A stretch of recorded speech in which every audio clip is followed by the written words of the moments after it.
प्रधानमंत्री हैं जो एकदम नीचे से जुड़े हुए हैं। पूरा पृथ्वी में, भारत छोड़ दीजिए आप, पूरा पृथ्वी में अगर ऐसा प्रधानमंत्री अगर आप खोजिएगा तो नहीं मिलेगा। नमस्कार, मैं राजेश और आप देख रहे हैं नीति 365। प्रधानमंत्री नरेंद्र मोदी झारखंड दौरे पर हजारीबाग आए हुए थे। इसमें जनजातीय लोगों के स्थिति पर जायजा लेने के लिए उन्हें एक जनजातीय संवाद का कार्यक्रम रखा और उन वैसे समुदाय से मुलाकात किए जो जनजातीय समुदाय के विकास और जनजातीय लोगों की आवाज के लिए संघर्ष करते रहते हैं। वैसे ही रांची से जनजातीय सुरक्षा मंच की एक टीम पहुंची प्रधानमंत्री नरेंद्र मोदी से संवाद के लिए और उन्होंने जनजातियों की जो व्यवस्था है, जो व्यथा है और जो समस्याएं हैं उस पर खुल करके बातें की। उन्होंने जनजातीय सुरक्षा मंच के मीडिया प्रभारी सोमा उरांव ने प्रधानमंत्री नरेंद्र मोदी से सीधा संवाद किया और उन्होंने जनजातियों की समस्याओं, डीलिस्टिंग और धर्मांतरण जैसे ज्वलंत मुद्दों पर विस्तृत जानकारी देते हुए उन्होंने कहा कि झारखंड यानी पूरे देश को आप बचा लीजिए, आप ही बचा सकते हैं।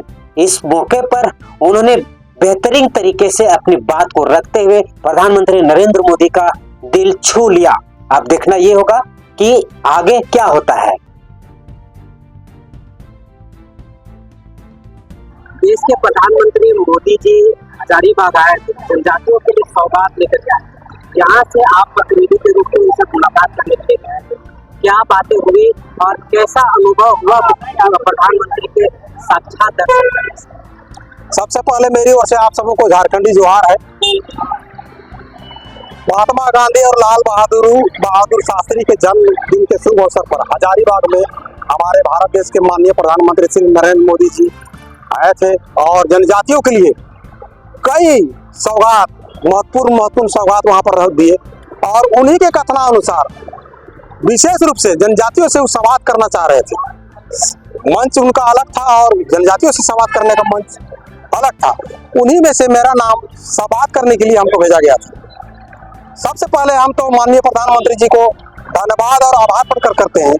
संवाद में भी पहला नाम मेरा ही आया और हम ही संवाद किए थे और हम धन्यवाद और आभार देते हैं कि पहले हम लिखा पढ़ी करके स्पीड पोस्ट चिट्ठी भेजते थे, कोई भी काम हो या मांग हो, लेकिन किस्मत कहिए या गर्व कहिए कि माननीय प्रधानमंत्री जी से साक्षात एकदम आमने सामने वार्तालाप हम लोग कर रहे थे, संवाद कर रहे थे और हमने उनको धन्यवाद और आभार प्रकट किए और बोले कि आप अगर सही में जनजातियों के, आदिवासियों की हितैषी है तो रोहतासगढ़ को गोद ले लीजिए।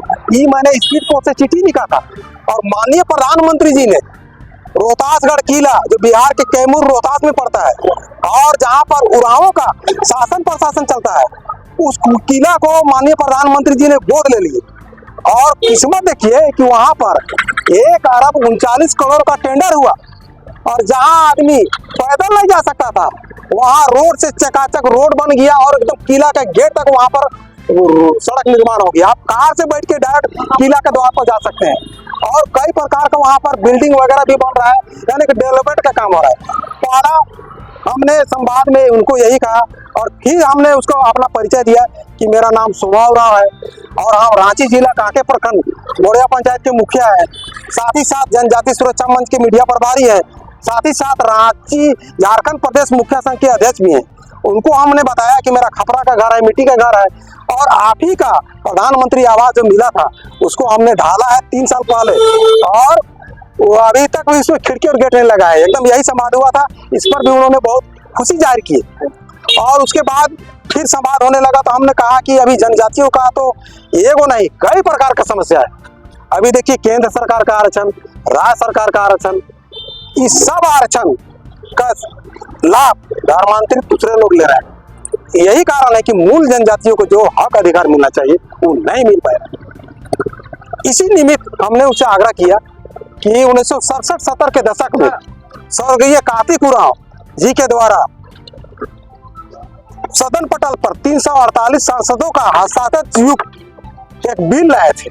वो बिल में यही था कि जो जनजाति अपनी रूढ़ी प्रथा, संस्कृति, रीति रिवाज, परंपरा को छोड़कर अन्य धर्म, ईसाई या इस्लाम धर्म अपना लिए हैं, वैसे लोगों को अनुसूचित जनजाति का सूची से बाहर किया जाए, अर्थात अनुसूचित जनजाति का आरक्षण का लाभ जो मिल रहा है वैसे लोगों को, धर्मांतरित लोगों को नहीं मिले।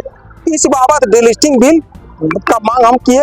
उन्होंने बोला कि मैं देखता हूं, और यह बिल उस समय लगभग पास ही होने वाला था, लेकिन उस समय के तत्कालीन प्रधानमंत्री स्वर्गीय इंदिरा गांधी जी थे और विदेश से कहीं एक टेलीफोन आ गया और आनंद फानंद में उस बिल को वहीं पर रोक दिए। और जानते हैं कार्तिक उरांव जब बिल रोक दिया गया ना तो सदमे से वहीं पर गिर गए और आधा घंटा तक बेहोश हो गए। और वो बिल आधा अधूरा जो पड़ा हुआ है उसको जनजाति सुरक्षा मंच पूरे भारत देश में विगत 2006 से चरणबद्ध तरीके से आंदोलन कर रहा है और डिलिस्टिंग बिल का मांग कर रहा है। इस बाबत हमने आवेदन भी दिया है और आवेदन हमको लगता है पहुंच के और माननीय प्रधानमंत्री उस पर काम करेंगे। इतना ही नहीं, हमने यह भी कहा कि चूंकि धर्मांतरण का खेल भी बहुत जोरों से चल रहा है, हमने एक PIL हाईकोर्ट में किया है। सर, आप जो मेरा केस है 4213/2018 जो हाईकोर्ट में अभी चल रहा है, मैं गरीब आदमी हूँ, लड़ने में भी हूँ, हमारे पास पैसा कौड़ी नहीं रहता है। हम सर से निवेदन किए कि जितना भी इस प्रकार का धर्मांतरण वाला केस है सुप्रीम कोर्ट उसको बुला लिया जाए, क्योंकि सुप्रीम कोर्ट का कई बार यह टिप्पणी आया है कि वैसे वैसे केस को बुला के एगो ठोस कानून बनाया जाए। तो उस पर भी माननीय प्रधानमंत्री जी ने हामी भरे। इतना ही नहीं, हमने पुनः एक बार कहा कि झारखंड सरकार के द्वारा 2013 में कैबिनेट से एक चिट्ठी निकला। उस चिट्ठी में यही था कि अगर आदिवासी महिलाएं गैर पुरुष से शादी कर लेते हैं तो वो मायके से जाति प्रमाण पत्र बना सकते हैं। अब मायके से अगर जाति प्रमाण पत्र बना रहे हैं तो जैसे आदिवासी सबका खतियान में अधिकतर देखिए कि मंगरा, सुकरा, बुधुआ यही मिलेगा।